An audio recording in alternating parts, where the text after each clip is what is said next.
네, 여러분 안녕하십니까. 4월 18일 토요일 저녁입니다. 오늘 토요일 잘 보내셨나요? 네, 저도 이제 내일 있을 우리 예배 준비하느라고 오늘도 바쁘게 하루를 보냈습니다. 내일 예배에 관련된 이 일정들은 또 내일 요 방송 마지막에 또 광고할 때 또 말씀을 한번 드릴게요. 자, 오늘은 우리 말씀드렸던 대로 우리 레위기 4장이랑 5장 말씀 읽을 예정입니다. 정리 한번 해볼까요? 1장에서 무슨 죄? 번제. 2장에서 뭐 기억나시나요? 소제. 3번에서 화목제. 각각 특징들 한번 좀 생각해 보시면 좋겠고요. 문제는 흠없는 순양, 수렴소, 수소 이렇게 세 가지. 그리고 소제는 흰 곡식 가루, 화목제는 암수 다 가능하고 하나님과의 교제, 이런 내용들이었습니다. 자, 오늘 읽을 4장과 5장에서는 이제 네 번째 제사인 속죄제가 나옵니다. 속죄라는 것은 죄를 용서함을 받는단 말이죠. 그러니까 죄를 사해 주신다는 말이죠. 자신의 죄를 고백하고 그리고 하나님으로부터 죄 용서함을 받기 위한 목적이라고 볼 수 있겠습니다. 특별히 이 속죄죄라는 것은 의도적으로 범하지 않은 죄, 다시 말해서 자기가 깨닫지 못했던 죄, 이걸 어려운 말로 부지중해라고 그러거든요. 부지, 그러니까 깨닫지 못했다, 깨닫지 못했던 죄, 의도적으로 범하지 않았던, 고의적으로 범하지 않았던 죄를 지었을 때에 이 속죄죄를 드리라 라고 말합니다. 자, 여러분, 우리는 우리 삶을 한번 생각해 보십시오. 우리가 의도적으로 짓는 죄는 죄죠. 하지만 우리가 무심결에 지은 죄 혹은 고의적으로 짓지 않은 죄는 죄가 아니라고 생각하거나 혹은 좀 가볍게 여길 수 있겠죠. 하지만 이 속죄죄에서 말하고 있는 분명한 정신은 뭐냐면 깨닫지 못하는 중에, 그러니까 부지중에 지은 죄라도 죄는 죄다. 내가 알지 못하고 무심결에 지은 죄라도 하나님께서 보시기에는 똑같은 죄고 마찬가지로 죄사함이 필요하다라고 성경은 말을 하고 있습니다. 자, 또 한 가지 특징은 뭐냐면 이게 신분에 따라서 다르다는 특징이에요. 이게 신분에 따른 차이입니다. 뭐 신분 높으면 봐주고 이런 게 아니라 어떤 뭐 신분 차별 이런 게 아니라 오히려 그 반대예요. 네 가지 신분을 나누고 있는데 첫 번째는 제사장, 두 번째로 좀 빼놓을게요. 온 회중, 이스라엘 온 백성들을 말하는 거예요. 백성들이 같이 지은 죄를 말하는 거고요. 그 다음에 세 번째에 족장, 그리고 네 번째 평민. 이렇게 설명을 하고 있는데요. 자, 이렇게 이 네 가지 신분에 따라서 이 속죄제의 방법이 다 다릅니다. 이는 신분 차별을 두는 게 아니라 오히려 더 제사장이 더 엄격하거든요. 이렇게 책임감이 높은 사람들, 신분이 높은 사람들의 죄는 더 심각하고 더 무거운 죄라는 것을 보여줍니다. 물론 하나님께서 보시기에 똑같은 죄이겠지만 지도자의 죄, 또 높은 신분자의 죄는 더 악하고 다른 사람에게 더 파급력이 높다는 것을 보여주는 것이죠. 그래서 이렇게 신분에 따라서 이 속죄제의 방법이 다르다는 것도 여러분 좀 기억하시면서 보면 되겠습니다. 우리 4장 말씀 같이 읽겠습니다. 제 4장. 여호와께서 모세에게 말씀하여 이르시되 이스라엘 자손에게 말하여 이르라.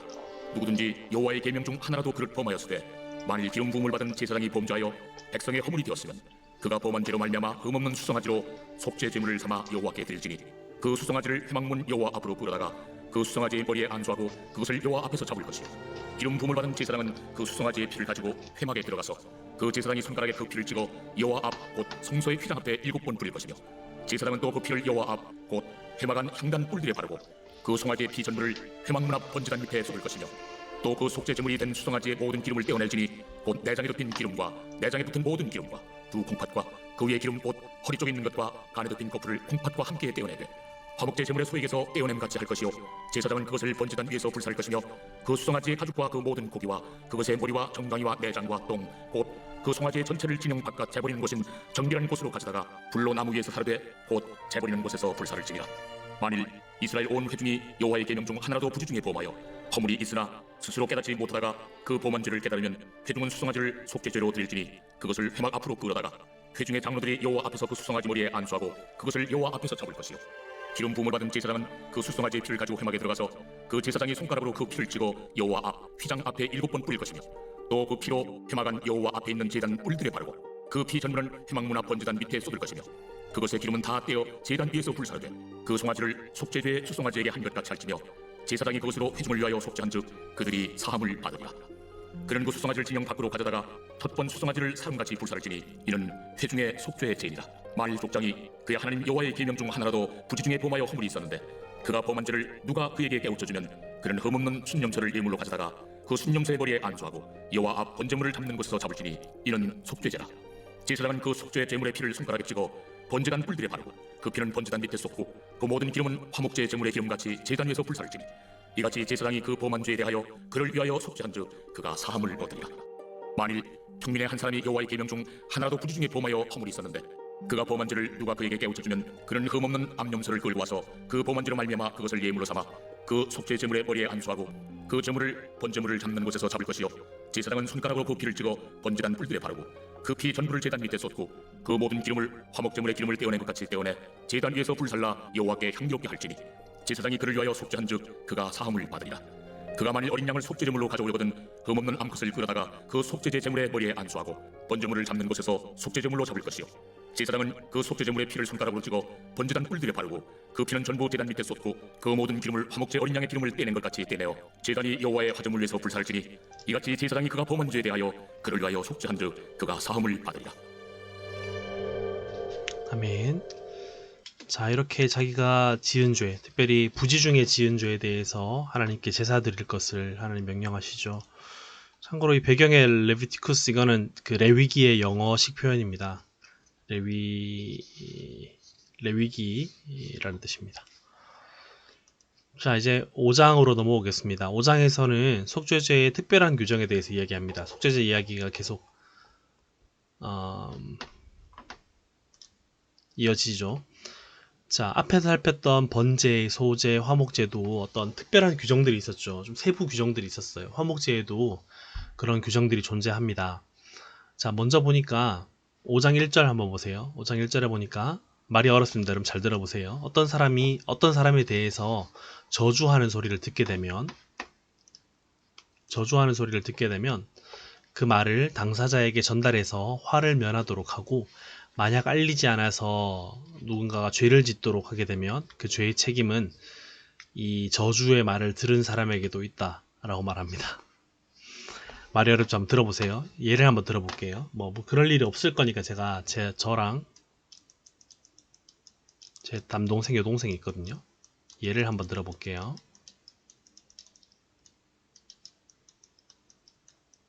이렇게 있어요. 자, 저랑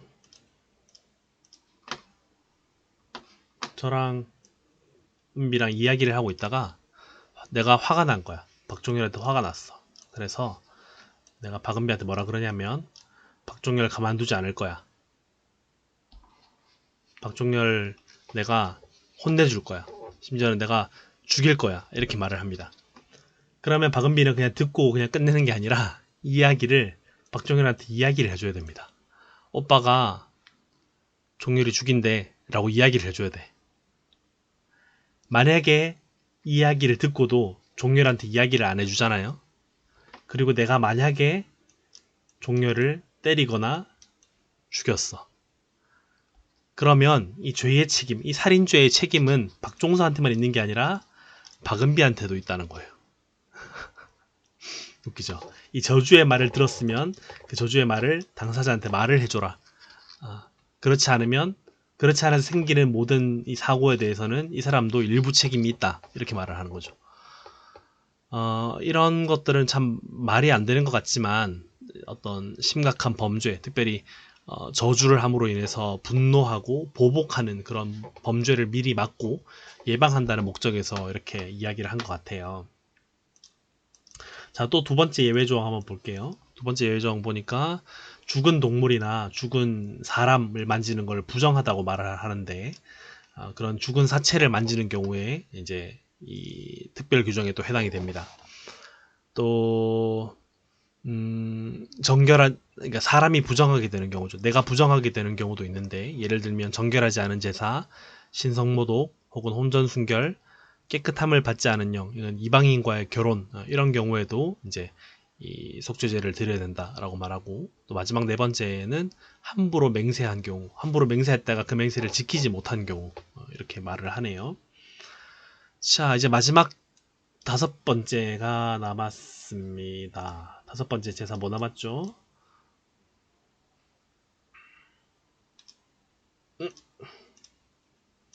다섯 번째 속건제가 나왔습니다. 속건제, 그죠? 다섯 번째입니다.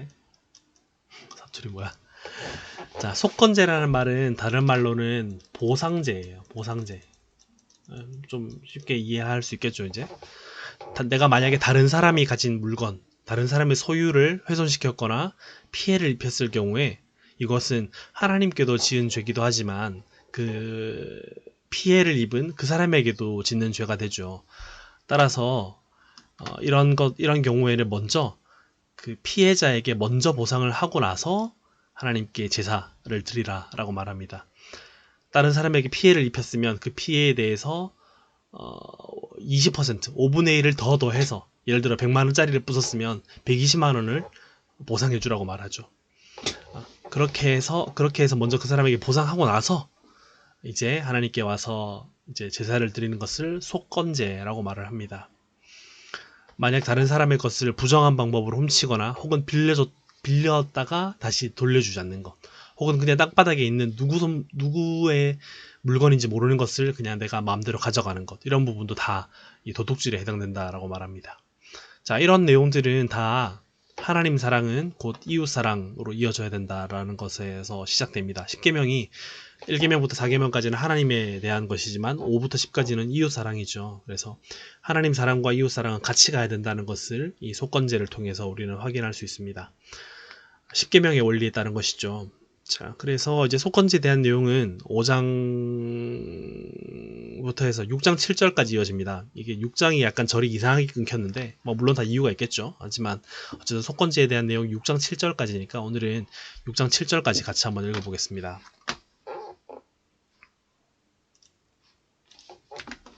제 5장. 만일 잠시만요.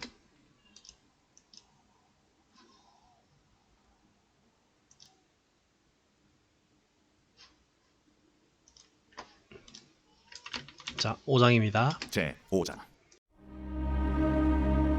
만일 누구든지 저주하는 소리를 듣고서도 증인이 되어 그가 보는 것이나 알고 있는 것을 알리지 아니하면 그는 자기의 죄를 져야 할 것이요 그 허물이 그에게로 돌아갈 것이며, 만일 누구든지 부정한 것들 곧 부정한 들짐승의 사체나 부정한 가축의 사체나 부정한 곤충의 사체를 만졌으면 부지중이라고 할지라도 그 몸이 더러워져서 허물이 있을 것이요, 만일 부지중에 어떤 사람의 부정에 닿았는데 그 사람의 부정이 어떠한 부정이든지 그것을 깨달았을 때에는 허물이 있을 것이요, 만일 누구든지 입술로 맹세하여 악한 일이든지 선한 일이든지 하리라고 함부로 말하면 그 사람이 함부로 말하여 맹세한 것이 무엇이든지 그가 깨닫지 못하다가 그것을 깨닫게 되었을 때는 그 중 하나에 그에게 허물이 있을 것이니, 이 중 하나에 허물이 있을 때에는 아무 일에 잘못하였노라 자복하고 그 잘못으로 말미암아 여호와께 속죄제를 드리되 양떼 암컷 어린 양이나 염소를 끌어다가 속죄제를 드릴 것이요, 제사장은 그의 허물을 위하여 속죄할지니라. 만일 그의 힘이 어린 양을 바치는 데에 미치지 못하면 그가 지은 죄를 속죄하기 위하여 산비둘기 2마리나 집비둘기 새끼 2마리를 여호와께로 가져가되 하나는 속죄제물을 삼고 하나는 번제물을 삼아 제사장에게로 가져갈 것이요, 제사장은 그 속죄제물을 먼저 드리되 그 머리를 목에서 비틀어 끊고 몸은 아주 쪼개지 말며 그 속죄제물의 피를 제단 곁에 뿌리고 그 남은 피는 제단 밑에 흘릴지니 이는 속죄제. 그 다음 것은 규례대로 번제를 드릴지니 제사장이 그의 잘못을 위하여 속죄한즉 그가 사함을 받으리라. 만일 그의 손이 산비둘기 2마리나 집비둘기 2마리도 미치지 못하면 그의 범죄로 말미암아 고운 가루 10분의 1 에바를 예물로 가져다가 속죄제물로 드리되 이는 속죄제인즉 그 위에 기름을 붓지 말며 유향을 놓지 말고 그것을 제사장에게로 가져갈 것이요, 제사장은 그것을 기념물로 한 흠을 가져다가 제단이 여호와의 화제물 위에서 불사를지니 이는 속죄제라. 제사장이 그가 이 중에서 하나를 범하여 얻은 허물을 위하여 속죄한즉 그가 사함을 받으리라. 그 나머지는 소제물같이 제사장에게 돌릴지니라. 여호와께서 모세에게 말씀하여 이르시되 누구든지 여호와의 성물에 대하여 부지중에 범죄하였으면 여호와께 속건제를 드리되 내가 지정한 가치를 따라 성소의 세겔로 몇 세겔 은에 상당한 흠없는 순양을 양떼 중에서 끌어다가 속건제로 드려서 성물에 대한 잘못을 보상하되 그것의 5분의 1을 더하여 제사장에게 줄 것이요 제사장은 그 속건제 순양으로 그를 위하여 속죄한즉 그가 사함을 받으리라. 만일 누구든지 여호와의 계명 중 하나를 부지중에 범하여도 허물이라 벌을 당할 것이니 그는 내가 지정한 가치대로 양떼 중 흠없는 순양을 속건제물로 제사장에게로 가져갈 것이요 제사장은 그가 부지중에 범죄한 허물을 위하여 속죄한즉 그가 사함을 받으리라. 이런 속건제니 그가 여호와 앞에 참으로 잘못을 저질렀습니다. 네, 6장 7절까지 계속 읽을게요. 6장 7절까지 계속 읽겠습니다. 제 6장. 여호와께서 모세에게 말씀하여 이르시되 누구든지 여호와께 신실하지 못하여 범죄하되 곧 이웃이 맡긴 물건이나 전당물을 속이거나 도둑질하거나 착취하고도 사실을 부인하거나 남의 이런 물건을 줍고도 사실을 부인하여 거짓 맹세하는 것 사람이 이 모든 일 중에 하나라도 행하여 범죄하면 이런 죄를 범하였고 죄가 있는 자니 그 훔친 것이나 착취한 것이나 맡은 것이나 이런 물건을 주운 것이나 그 거짓 맹세한 모든 물건을 돌려보내되 곧 그 본래 물건의 5분의 1을 더하여 돌려보낼 것이니 그 죄가 드러나는 날에 그 임다에게 줄 것이요 그는 또 그 속건제물을 여호와께 가져갈지니 곧 내가 지정한 가치대로 양떼 중 흠없는 순양을 속건제물을 위하여 제사장에게로 끌고 갈 것이요 제사장은 여호와 앞에서 그를 위하여 속죄한즉 그는 무슨 허물이든지 사함을 받으리라. 네, 여기까지가 이제 속건제에 대한 내용입니다. 이렇게 해서 5가지 제사의 종류가 다 끝이 났습니다. 우리 내일은 세부적인 내용들을 살펴보면서 지난 레위기 1장부터 오늘 6장 7절까지 읽었던 5가지 제사들을 한번 비교해보고 또 정리해보는 시간들을 좀 가지겠습니다. 일단 오늘 정리를 할 건 이거죠. 자, 소제랑 화목제는 뭐 하면서? 땡큐 하면서 감사하는 마음으로 하나님께 드리는 거고, 번제와 속죄제와 속건제는 하나님 아이고 I'm sorry 자신의 죄에 대해서 이렇게 제사를 드리는 이렇게 비교를 하면 되겠죠. 자세한 내용들도 내일 우리 함께 살펴보도록 합시다. 자, 우리 같이 기도하는 시간 가질게요. 오늘도 7가지 기도 제목들 같이 읽고 우리 기도하겠습니다. 시작. 코로나19 바이러스로 인해 고통받고 있는 이 나라와 온 세계를 긍휼히 여겨 주시옵소서. 하나님의 전능하심과 인간의 연약함을 고백하며 주님을 더욱 의지하는 기회가 되게 하소서. 바이러스에 감염된 확진자들과 경제적 정신적으로 어려움을 겪는 이들을 도와주소서. 교회 모임들이 속히 정상화되어서 맡겨주신 교회 사명을 잘 감당하게 하소서. 흩어져 생활하고 있는 불꽃교회 성도님들과 중고등부 선생님들, 학생들에게 날마다 은혜를 베푸소서. 개인 경건 생활을 통해 살아계신 하나님과 날마다 교제하는 시간을 허락하소서. 이 시간을 헛되이 보내지 않고 부지런하고 성실하게 하루하루를 살아가게 하소서. 오늘 특별히 우리 내일 드리게 될 온라인 예배를 위해서 같이 기도합시다. 어느덧 온라인 예배도 참 계속 길어지고 있죠.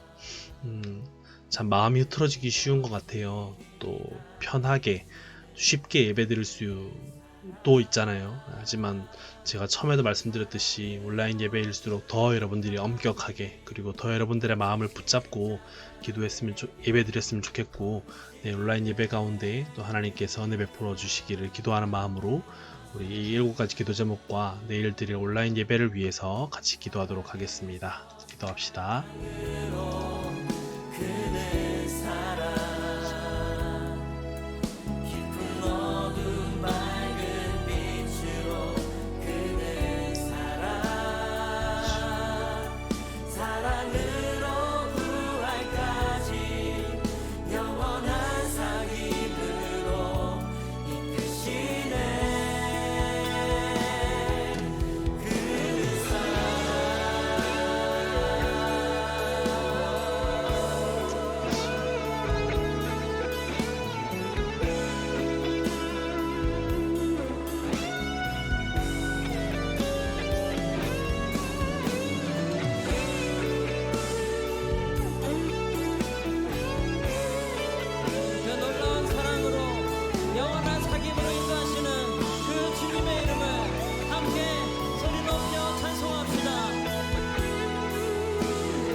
기도하겠습니다. 하나님, 오늘 토요일 저녁에 또 온라인 기도회 가지게 하심 감사합니다.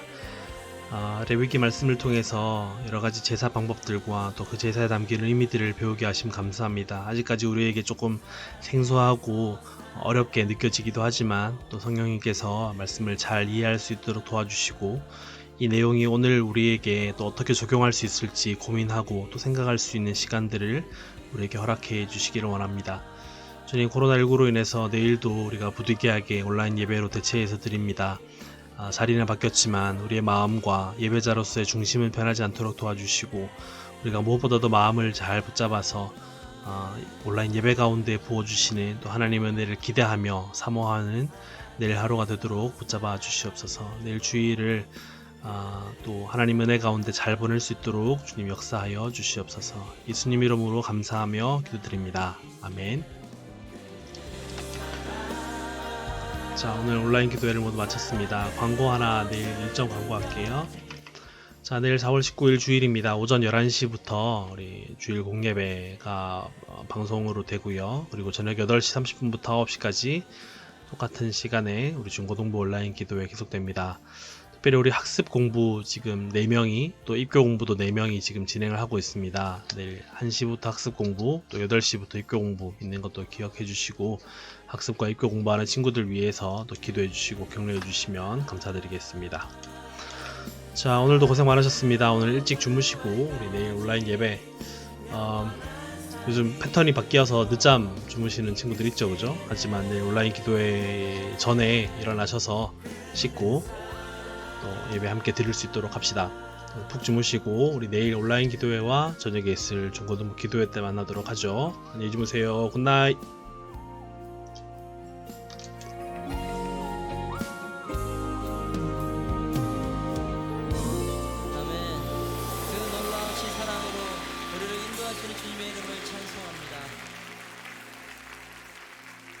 그는 사랑에서 사랑으로 그는 사랑